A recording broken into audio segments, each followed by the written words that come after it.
Okay, so we've got the 500E up in the air, and now Oli and I can have a good opportunity to go through the undercarriage in detail. So we'll turn the camera around and we'll get started. All right, so we can start with, why don't we start with the front bumper cover and the lower moldings. You know, obviously the bumper covers are vulnerable to scrapes and so on, and we can see, we get a really good look at the underneath and the corner. And is this the original finish on the front bumper cover? Yeah. Okay. So the front bumper cover has never been painted, and the fog lights obviously can crack easily. Did you replace those, or no? They're original fog lights. Okay. Yeah. And we see the Euro plate or cover for the front license plate there. And that's a temperature sensor? Inside temperature. Inside temperature sensor there, okay. And where is the tow eye? Oh, this piece comes out, right? Yeah. And then there's the tow eye that lives, or the tow eye, the insert for the tow eye that lives under there. A lot of times these are missing, okay. So this was painted in the body color. They very difficult to get a hold of today, those here. Okay. I actually do have the original one for that it has room for the license plate mount. So it's a different cover, but it got holes in it for the license plate. Okay, so if you want a front plate, you can install it, and you've got that extra cover. It's in the trunk. Okay. So, oh, in the trunk. Okay, and then so that fog light is okay, and we can see the underneath of the front spoiler.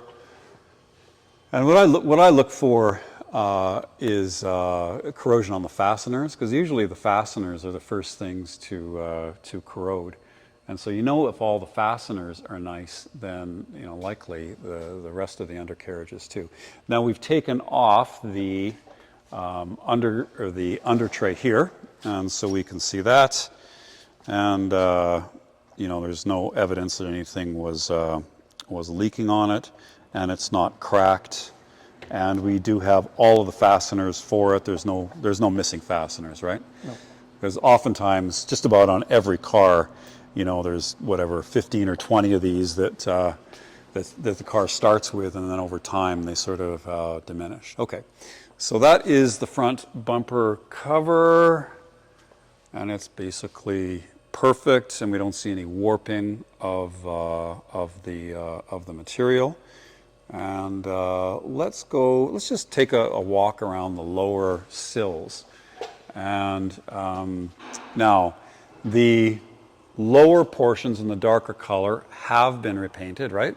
Yeah, the rocker panel cover. So this piece? No. Not that piece? Just the rocker panel cover here. Just the lower piece? Yeah. Okay, so this is original? Yes. And this has been matched. Yeah. And we also have some vinyl wrap, some PPF, and you can see the outline there. And that covers this whole piece, okay? So this is fairly vulnerable to rock chips. We can look underneath the sills. Now the sills were often repainted, but they're still the original sills, right? You didn't, did They you? weren't painted. They weren't, these? Yeah, the rocker panels was painted. I took them off. Yeah. I took the whole thing off and then brought it into the body shop, and that was painted. Okay. When I say, when I say sill, what part does that mean to you? Well, there's really two, right? There's this outer protection thing, and then behind there's the actual metal rocker panels. What you? Okay. So are you calling do we call the plastic the rocker cover or the sill? I would call it the rocker cover. Rocker cover. Okay. And the metal part's the sill. Yeah, that's inside. Okay, so we're not saying, okay, so I'm like, Oli's correcting me with my terminology here. Okay, so we can see that it's been pulled off. The plastic rocker cover has been pulled off and painted, and then we can see the fasteners again. Did you have to recoat the fasteners, or no, did they? The original. You didn't. Okay, so they weren't recoated. They were never rusty then. No. And then we get to the back, and then we can also see the 3M. So these parts then, the lower doors, that is the original finish. This was painted, this piece here on both sides. Just this piece, yes. Not the door? No. Okay, so this piece here was repainted, and the plastic rocker cover was repainted, but the bottoms of the doors or the front and rear bumper covers have not been repainted. No. Okay. And of course, none of the metal has been repainted. All right, so we go to the rear bumper cover. Has it ever been off? No. Okay, so, and then those are the original rivets, keeping it in place there? Yeah, so that's never been disturbed. They've never been drilled out. So we don't see any scuffs, and the original VIN tag. Yeah. How did that survive that long? You ask me. I don't know. But most of them, they are missing. Yeah, okay. That's it. Isn't that, of all the places to, anyway, that's funny. All right, and of course it is the correct tag. Okay, so the rear bumper cover doesn't look like it's ever been scuffed. There's no dents in it. There's no scratches in it. It's kind of remarkable. And it is all the original paint, both the bumper cover and the insert tube. Never been touched. Okay. So then let's go to the other side of the car. We know this piece has been repainted. The door has not. We know the plastic rocker cover has been repainted. And we can see, again, matching vinyl protection on that. That's wrapped all around the corner. Okay, so original fasteners there. You know, it's not unusual to see cracks in the bottom of these because it takes, you have to be fairly accurate with your jack pads. Otherwise, you'll put the pad on the plastic and then crack the plastic when you jack the car up. So you need to be quite accurate. And the odds of the car surviving this long without somebody screwing it up and cracking the rocker panel are pretty slight. I noticed in the records that there was service invoices for when you didn't own the car. So you must have looked after it for some time. I did, yeah. And then bought it from the owner. How long did you look after it for? Probably about, I would have to check in the service records how the exact dates are. See, the gentleman that owned it before, he did service on the car himself too. Okay. And he was quite technically inclined, the guy. He was a turbine engineer, the guy. And he knew mechanical stuff, the guy, very well. So, yeah, any time I've ever used an aircraft guy to work on a car, it's always perfect. Yeah. Yeah. Okay. So, but you, like years though, right? Yeah. 5 or 10 years or something like that? Yeah, or? and then I got the car in 2013, in May 2013. Okay. That's when I bought it from him. 2013, okay. Yeah, but I was really after this car for about 5 years before I finally convinced him to sell it to me. So, okay. Yeah. Okay. So even though you've owned the car since 2013, you've known the car and looked after the car for substantially longer than that. Yeah. Yeah. Okay. Yeah. All right. So that's the kind of the lower extremities of the car. We can get to the front end of it. Again, we look for corrosion, and there really just isn't any. We'll get to the engine, and of course, there's lots of things that can leak. It's pretty rare to see one where nothing is leaking. And so, what are the chief things that you look for? I mean, there's power steering leaks from the reservoir, from the pump, Yeah. oil lines to the oil cooler. And, lower oil pan gasket and front seal and stuff. I did do the front seal on it when I got the car. Front crank seal? Yeah. Okay, so you did that. Yeah, and I put new radiator in it and stuff like that. A new radiator, okay.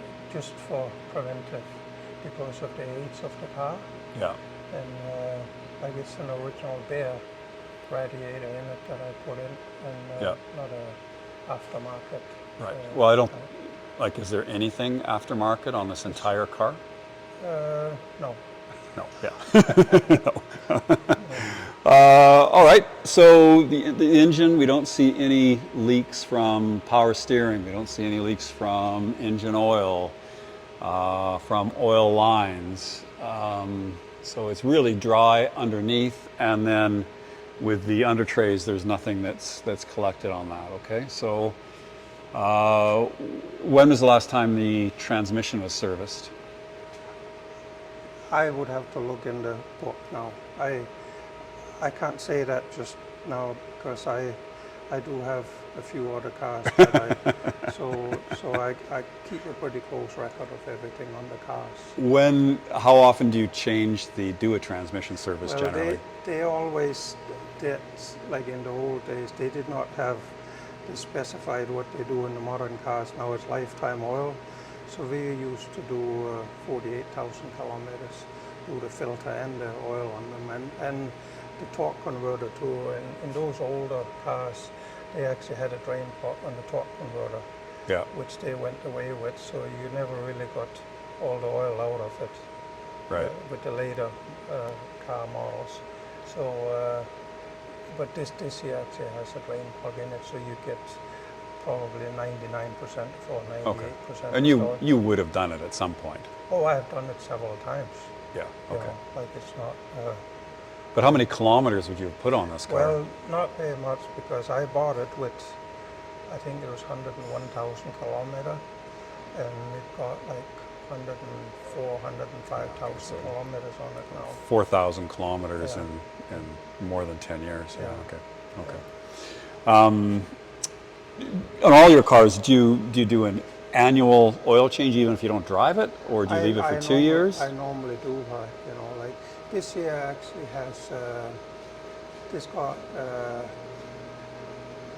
like either 1040 or 2050 weight. That's what I stick with. I don't go any thinner with oils on those. Yeah, non-synthetic or this here actually has AMSOIL. AMSOIL? In it, and it has had that since way back. and that's synthetic. It is, Yeah, it's okay. a full synthetic. And the previous owner, he put that in when he had the car, and I just stuck with that when I Yeah. got the car. Yeah. Okay. So, So same additive package in it. But Okay. there again, I mean, you know, you get into oils and stuff, and everybody they Has a got different their opinion. own opinion about what you should use in your car. But I always, over the years, I would kind of advise, that the very best oil you can buy is oil you change often. Yeah. Yeah. Agreed on that. I usually put 40 weight on all my older Benzes. Yeah. 040 or 1040. Yeah. Like when you get into some of the older cars, older Benzes and stuff, if you start with 530, they have a tendency to use oil a bit. Yeah. They really recommended 1040 as a whole year-round oil. Yeah. No, I can't think of any Mercedes I put a 1030 in, except for, a modern one. Yeah. Okay, so we get back here. We can see all the fuel line or the brake fluid lines look beautiful. We get into the fuel system here. What's this business here? This actually got to do with this goes up above. See, this got hydraulic. It's a self-leveling rear suspension. Yeah, and this also has to do with the ABS this year. Oh, wow, okay. And because it got like the sensor and stuff on the diff. And now the rear suspension in this is straight 1-4, right? The front suspension isn't, right? No, and this is actually different differential too. Okay, because when the 124 came out, it had this like 5. I remember reading about this 5-axis or 5-link computer design suspension. Yeah. Did they carry it over for the 500E? They did, yeah. They did. Okay, and it's not the same as the R129 SL though. No, it's Okay. not. The brakes and stuff is right. Right, but the 129. front suspension is from the 129, right? Yeah. If I remember correctly. Yeah. So this, if we put a regular like a 300E or something on the hoist, this isn't the suspension you'd see. You don't really see any difference when you look at it. Okay. It's just more beefy, the whole thing. Oh, so it's the same basic design. Yeah, it's just yeah. sturdier. Okay. Yeah. And can you see any evidence of the work that Porsche did from at the factory and the transmission tunnel or anything? Well, it's wider. Yeah. Because the bell housing and stuff is bigger, right? Yeah. So they widened that quite a bit in the middle here, and also really the whole way through. And when you look inside the car, there's no room for a bench seat in the back. You So can't it's put a bench, yeah. No, you cannot. So you it's needed single the seats in the sport back. line Yeah, interior. I guess it's Recaro seats really. This here actually got to do with the ABS here, you know, like All right. and also for the brake sensors on Yeah. the wheels, on the brake calipers. Okay. That comes out to there. This is all covered with a cover, right? Oh, you took the cover off. Yeah, I did. Yeah. Oh, I see. Oh, I see. Oh, there we go. Okay, I was wondering why I hadn't seen that before, but I guess that's because it's all But a covered lot up. of times this is so rusted and so dirty in there, you know, that like clamps and stuff would be Yeah, okay. all the fittings and stuff. So Okay. And could we assume you did the fuel filter since the time you've owned it? yeah, Yeah, okay. yeah. Okay. All right. All right. Looking at the back of it, you know, there's nothing in here like rocks or, I mean, it's barely even dusty in the bottom, you know, where the car would normally collect, you know, road grime and gravel and all that kind of stuff. And then, you know, the dirt would build up, and then it would take out the fasteners and the clips, and that would all get rusty and stuff. So we don't see it. We see the original paint marks on the springs, and of course there's no, and you know, brake lines and stuff like that would all be freshened at some point, I'm sure. You know, the maintenance of this car is you know, absolutely first rate. No deterioration of the rubber, exhaust hangers, and I guess we'll look at the front suspension. They don't really go, do they? Well, no, the R129s, they did go through suspension, didn't they? No? They were okay? I mean, you would have, I had several of them, like they got, you know, like several 100,000 kilometers on, not just the 129, but also the 300Es and stuff. And you would have the odd tire rod ended length on them, you know, and the spring, the 124 models, they kind of had a little issue with the broken springs. They would break on the bottom. Right. And I think maybe partly because of corrosion. Right. You know. My 126s all seem to have that problem in the rear too. Yeah. Okay. See, this on the back here has this, it got accumulators for the rear suspension. Yeah. Is that the same design as the 560? It is, yeah. Yeah, okay. So it got a valve up here that it'll Right. So if you have lots of load in the car or it'll raise whatever, it. you know, And there's a pump off the front of the engine that it does is, that. and Yeah. that'll keep the same level to the whole thing. And the accumulators, they do go over the time just because of age, and I replaced them. I put new ones on there. The accumulators, okay. They sit inside. Now, the 124 wagon would have had the same thing? Exactly. But not the sedans, right? It's funny because like it actually was an option on them over in Europe. Oh, just on the regular ones? Yeah, Okay. you could get that. And the same on the 123 models. They have it on the wagons too. But Right, you could also, right. let's say now if it was a sales representative of a company and he had the trunk full of catalogs and whatever he was selling. Okay. So you could actually order that for them, you know, for the sedans. You were mentioning just checking the subframe mounts, and you had specified a clearance between The engine mounts. the engine mounts, and the subframe.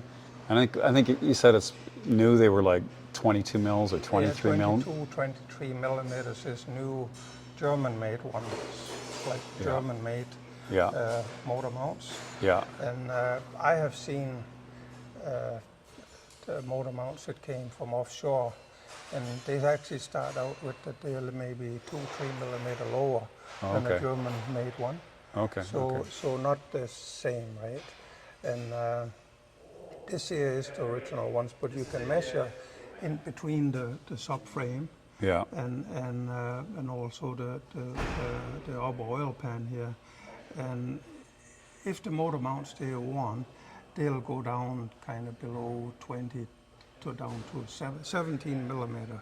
If you have this height here, then you should replace them.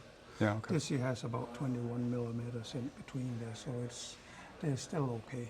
Why do you still need 17 mils of clearance there? Is it going to bottom somewhere else? Or? Well, it'll first of all, like the motor will start to you can feel it. It'll torque, yeah. Okay. Yeah, but you can also feel it like it'll the vibration from Yeah, the, okay, from the okay, mounts. okay. You know? Yeah, I had an SL55 that had the motor same mounts. thing, Okay, same thing. okay.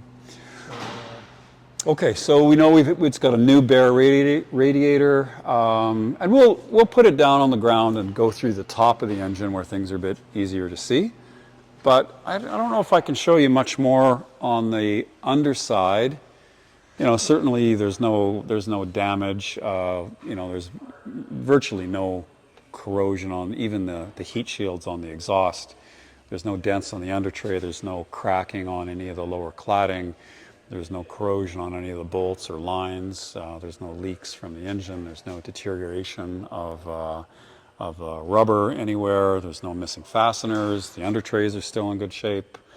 So really not too much to complain about under here, even for somebody who is really picky. Just before we leave and put this thing back on the ground, you'd mentioned that you replaced these fender liners. yeah. Left and right, and that's just because they got yellow paint on them from the road. The left side had a little bit of yellow paint on it, and you can't get it off. And when it happened, I have no idea. It could have been years ago, when it might have been. But So I replaced both the left and the right just so. okay, so that's new. Steering damper, is it new or is that original? Yeah, it is. No, Okay, that's new. Radiator's new. Does it have? Did you put a new oil pan on it, or is that the original oil pan? Have you needed to do any suspension work, like ball joints or anything like that? Subframe bushes are still new and good. See the. I mean, it's really only the rear here that it got a separate subframe, right? Right. So there's 4 mounts here, like 2 big ones and 2 smaller ones here in the front. And they're original, right? Yeah, they are. So you haven't needed to do anything there. And Tires is new on it. right. I put new tires on it, and the rims they were refurbished on it. Yeah, because the clear coat on all of them comes Yeah, off. they You never do does, that. Okay, no leaking in the diff, and you know, new-ish. We'll see exactly when brake lines, all the usual maintenance that everybody does. What about changing the diff fluid? It's all been done. All been done, and we have that in your notes. We can see everything, but there's no fluid in this car that's old, like every single. And you would even change. Would you change the what is it like? It's a mineral fluid for the self-leveling. When I actually normally replace that, even if I don't do the accumulators. The accumulators. I still replace the filter and stuff because nobody does that. Nobody does it. And once you get this fluid out, you can drain the whole system out to the front. Yeah. You can take the return line off. I'll show that in the front how when we get it down. But you can take the return line out and drain that into a bucket, and then you fill new oil in. And once you start to get clean oil out of the return line, then the whole system has. And when it comes out, it's black, isn't it? It is. It's terrible. It always is. Yeah, I know. I noticed that too, because it's not on the radar of any of the service writers to change that. So you take a cabriolet like a 129 model. Yeah. When I've had those cars, the same with the 124 or the 124 cabriolet. Well, I changed this oil in this whole hydraulic system for the roof. Yeah. Because nobody ever does it. Nobody does, and it's black. Yeah. And I think a lot of those hydraulic cylinders on those cabriolets could really be saved if people they would flush have the changed fluid. Because the minute people hear about a cabriolet, Mercedes or whatever, it's always hydraulic cylinders, hydraulic cylinders. In the 46 years that I worked on those cars, I have done probably 3 or 4 hydraulic cylinders on the 129 model. Yeah. One came from Japan. Yeah. Another one came from Scottsdale, so very hot climates. Yeah. And it was both the top cylinders above the window, the front window. And when they leak, it leaks down on your jeans or if you're in a dress, Yeah. bad news, basically. For Okay, so let's get to the engine bay now. Okay, so now let's get to the engine bay. Well, the first thing is we'll show you this party trick here of, you can do this. Hang on. Oh, there we go. All right. Isn't that nice? Okay, we can get a good look here. All right, so on, all Mercedes, and I would say in the 80s and 90s, the hood pad deteriorates and then it just crumbles. I imagine it's had a new hood pad at some point. this is original. Original hood pad? Yes, it is. Wow. Yeah. I don't even want to, wow. That's I think a first. Normally they're just shot. So it must have been kept out of the heat then, huh? Yeah. Wow, okay. And then we can see, up in here, it's all clean. And all those pieces, the plastic trim bits. What's this bit here? Wow, it's still like really supple. Yeah.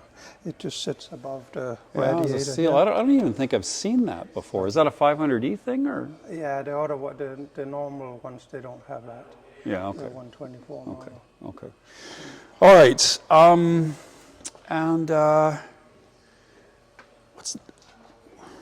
must be some sort of a heater box. What is that? This is the brain. That's where all the control units they are for the ECU, and like for the ABS and all this stuff. It's all in here. But a normal 124 doesn't have that. No, it doesn't. No. So, and I have a 400E coming in, Yeah. and it has that too. Then, It does. It would have, yeah. And so, okay, that's interesting. So there's hoses that go into that, though. Is there coolant that goes in there? Down below, down here, you can see there's a big hose down below. Yeah, and there's another one over there, I Yeah, think. that's a vent. So it actually has it cools it, because it gets hot when everything is bolted up. I thought it was part of the climate control. No, it's got nothing to do with that. Okay, so that explains why it's so robust, huh? Yeah. God, they didn't. Oh, look at that. This is where you plug into the the OBD. scanner. This is sort of older. The earlier version of we call it the 38 pin.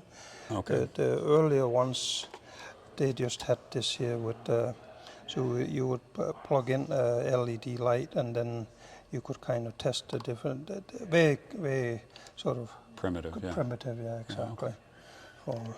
Okay, and all right. So then we see the single arm wiper, which I guess all 124s have. And do you know what other car has that?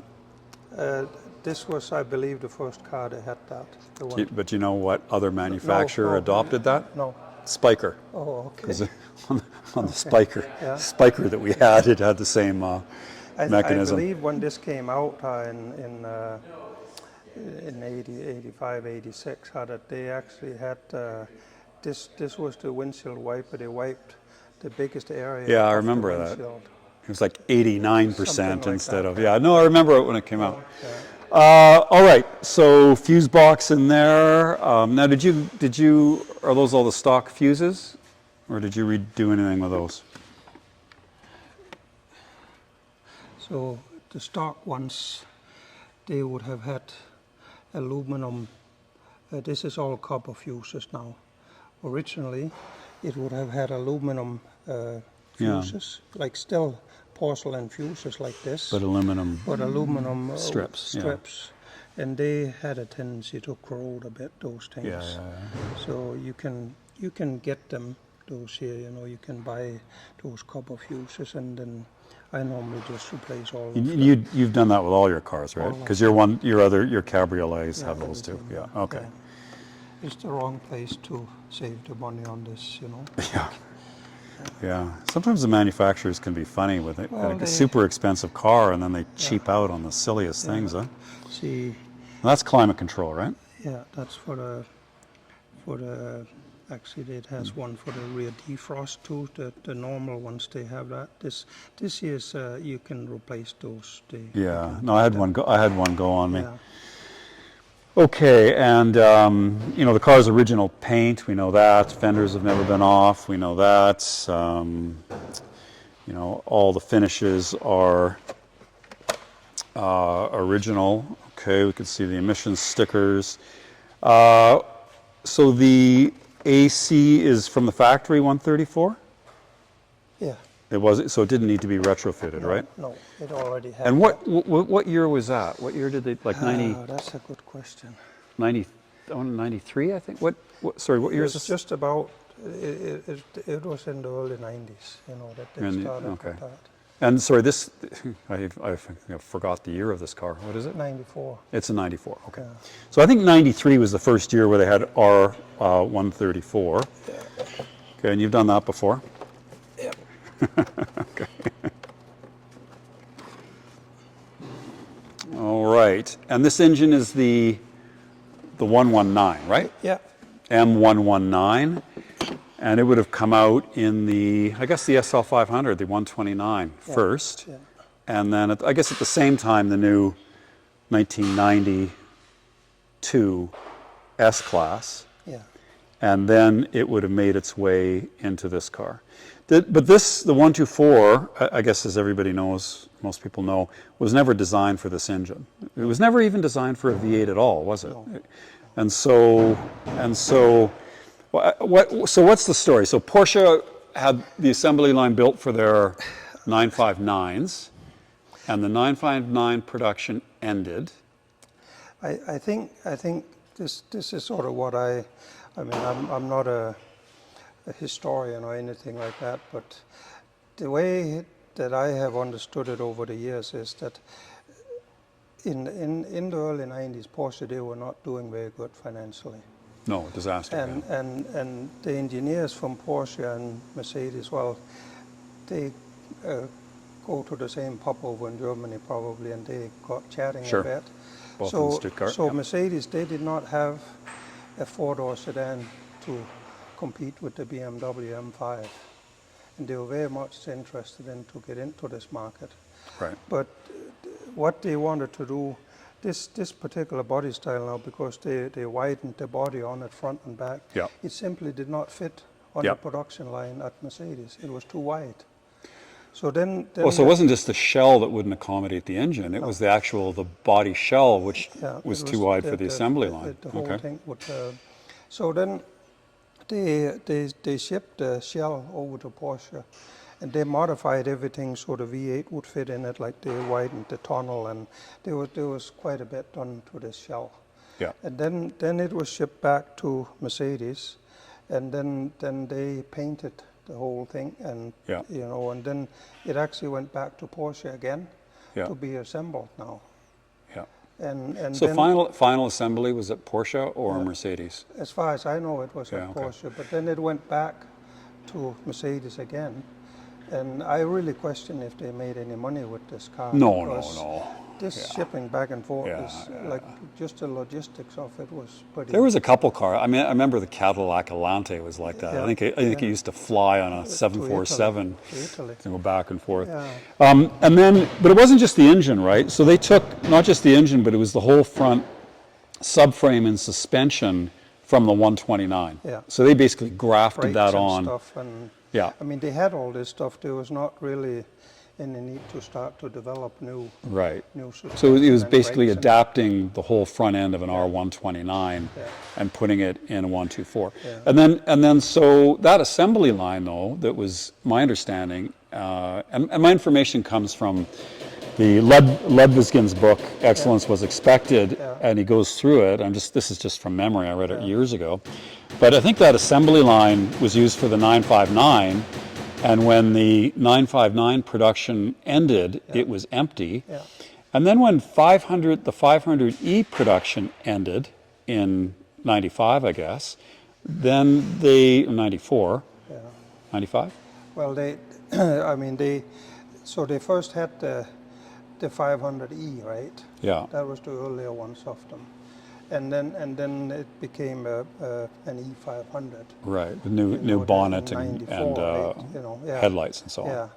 So so they didn't really sort of change very much on them really in the Yeah, in but the end. then after the 500e or E500, Yeah. then they did the Audi RS2, That's right. and then did a limited run of that. Yeah. I have some pictures at home where the the E500 is sitting at Porsche, and the RS is sitting right beside. Oh yeah, okay, So they kind of, you know, maybe overlapped a bit. and Porsche at that time, you know, they had a substantial engineering department that they would just contract out their services to whichever manufacturer, and still do, I think. Yeah, they do. And so, and Porsche and Mercedes had collaborated or tried to collaborate, or had a long history of that because there were versions of, I mean, Porsche was trying to build an SUV, and I think they had a, if I'm not mistaken, they had a G-Wagon prototype that with a Porsche engine in it.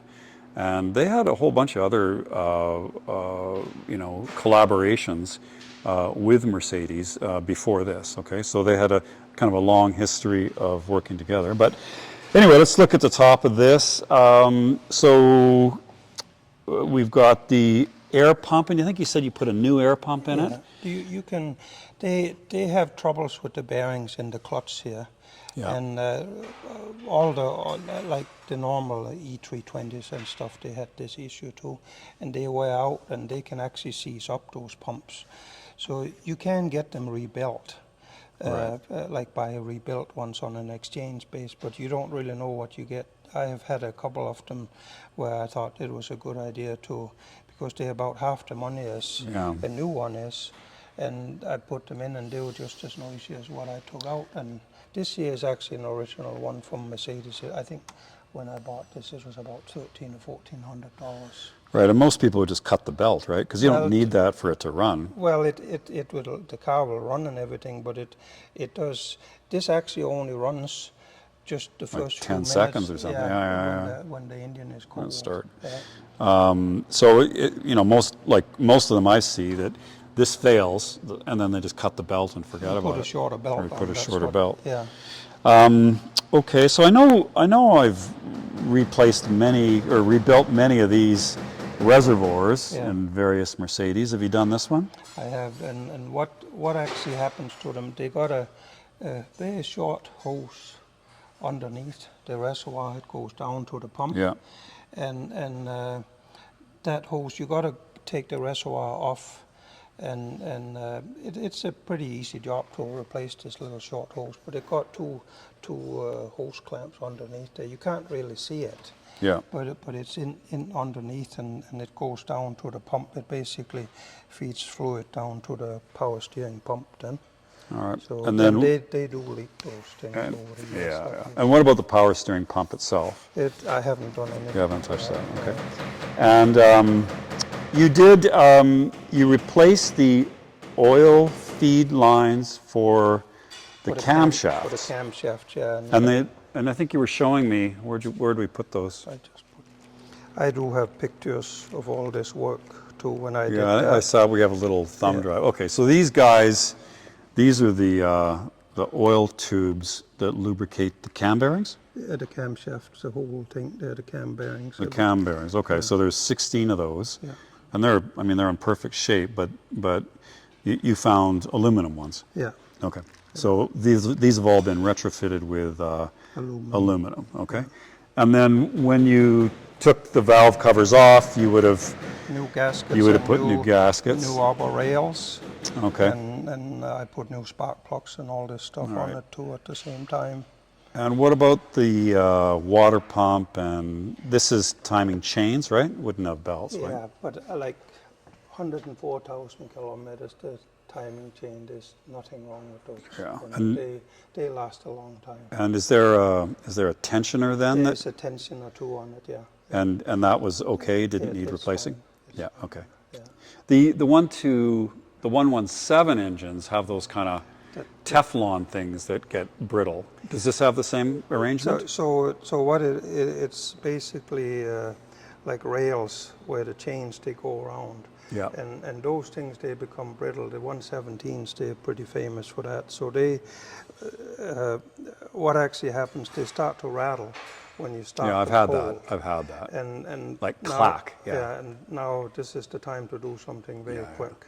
yeah. You don't wait around with this. So you put a new timing chain in it, and new rails, upper rails, and a new tensioner. Yeah. And if you don't do that, those rails, they'll break off. They'll go into the upper gears, and then now the camshaft jumps, Yeah. and it bends the valves. That's not good. No. And this is like Yeah. big job now to All right. take the hits and stuff. But a 119 engine They don't have doesn't have the same issue. No, Okay. no.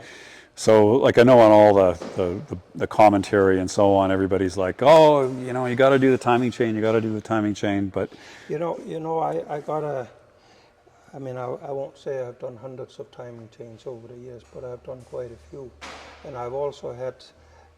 So you take like the 124 model or the 126 model. I remember I had one, and it had like 600,000 kilometers on this car. It had been serviced to no end, not by me, but somewhere else.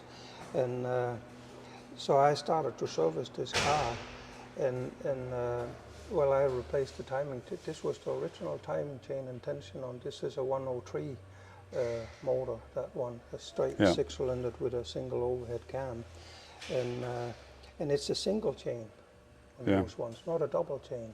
yeah, So when they came out with the 380s, they actually had a single chain in those. yeah, famously, which Not didn't work. very good design, and I don't know why they went with that Mercedes, because they always had double chains before.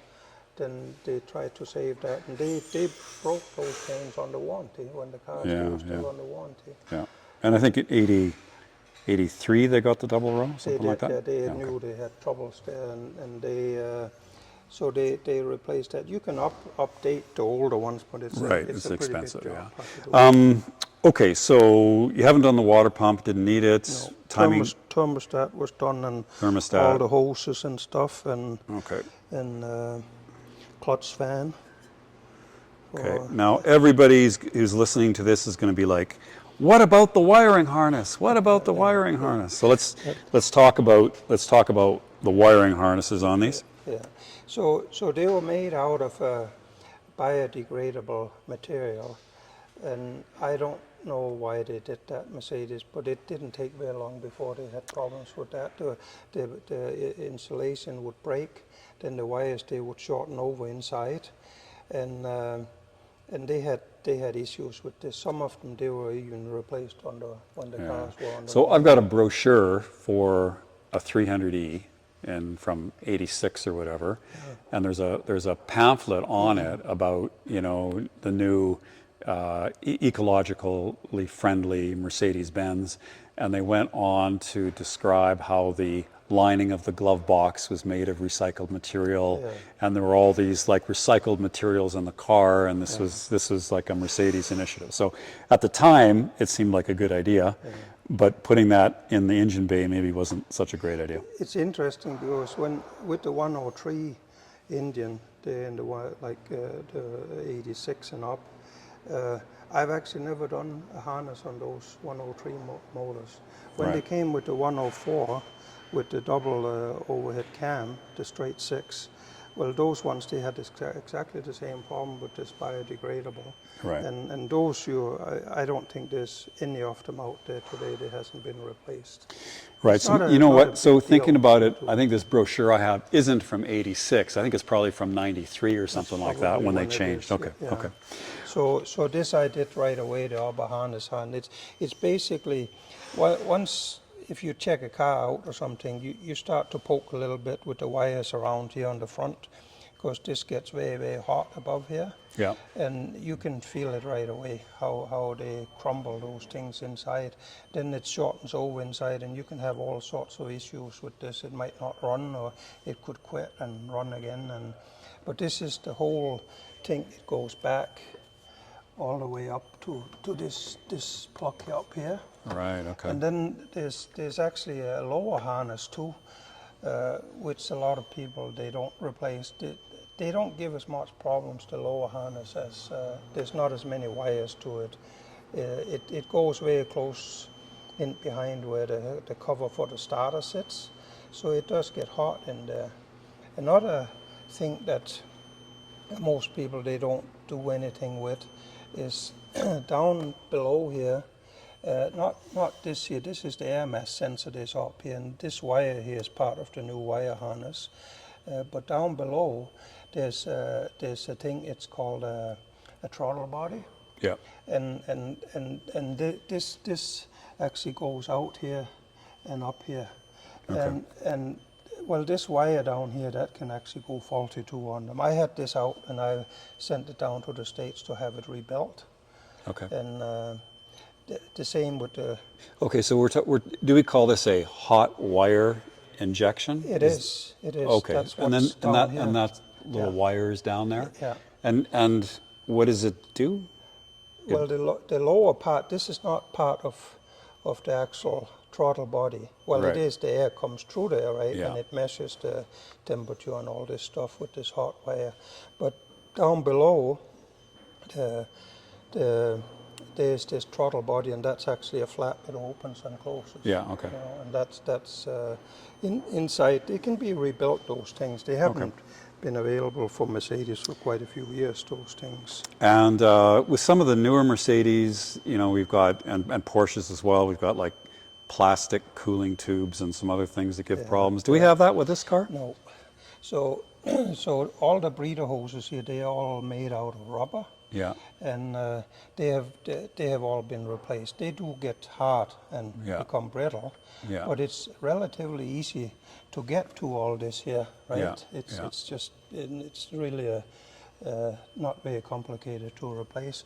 What gets complicated is with the newer cars, because they have hoses that it runs inside a plastic tube.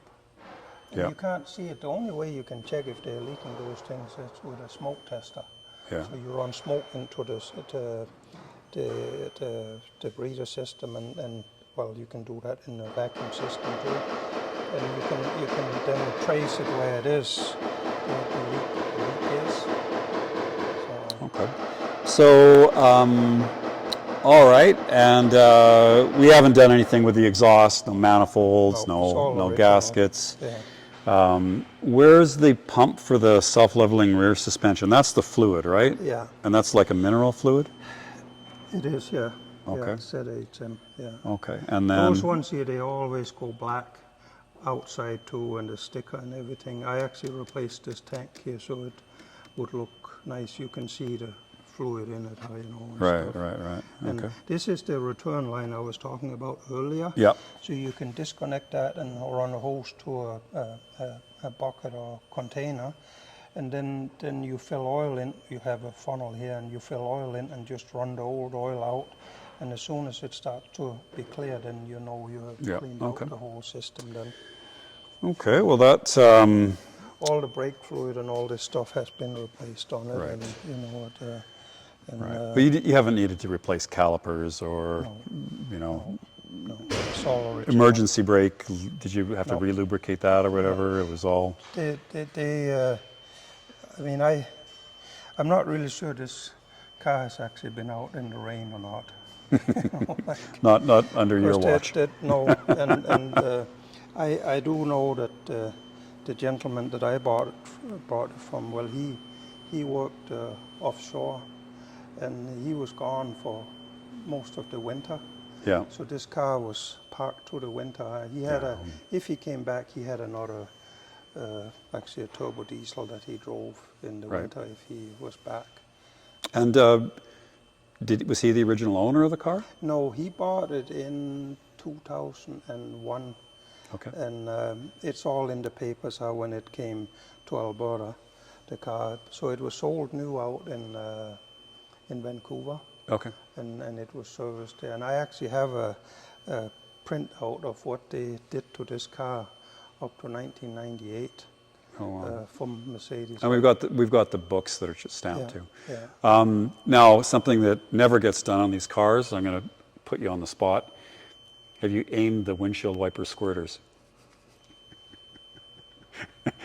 Do they hit the right place, or do they like go all directions? No, They're in the proper place. Sure. I can assure you that. Okay. I haven't adjusted them, but they have never been off for anything. They've never been off. All right. All right. So, All right. So we'll get a shot of the data card. Do you know the options of the car? Like what would it was the rear sunshade an option? Probably. They wouldn't have had much, right? There was no options. Oh, you've got the price card too, don't you? There was no options. You know, like it was all either standard. So where is the or not available? Oh, there wasn't anything. Wow. There's no figures here. And it was 108,000 Yeah. against 71 for an E420, 66 for an E320. 64, yeah. And then you go into the S320, less money, 94,000. That's nice. So, And then the S500 was 127. Now this is plus taxes and everything, right? oh yeah, I know. I used to have these when I sold Mercedes. And an SL500 at that time was 124. 124. Wow. But they came fully loaded with everything. The only thing what they didn't have that the normal ones you could order that with orthopedic seats, Yeah. backrests, and they didn't have that. I actually think this was the seats in this here. I think they were made by Recao. Oh yeah, that would be made common. seats. And I had a E320 Sportline, Yeah. and it had the same Yeah. seats. Yeah. Yeah. Yeah. Well, we'll scan that and put it in. Okay. Well, that's I thought I'd take advantage of Oli's time with the car, but also time with Mercedes, and have the record for Bring a Trailer's longest undercarriage and engine bay video. But I think I think a couple things are clear. One of them is Oli knows his way around these cars, and that's one thing. And then it really has had a lot of attention, not to mention a lot of money spent on parts. I think you said you spent about 14,000 in parts or something like that. That's what it was. Yeah. And that's But it's preventive.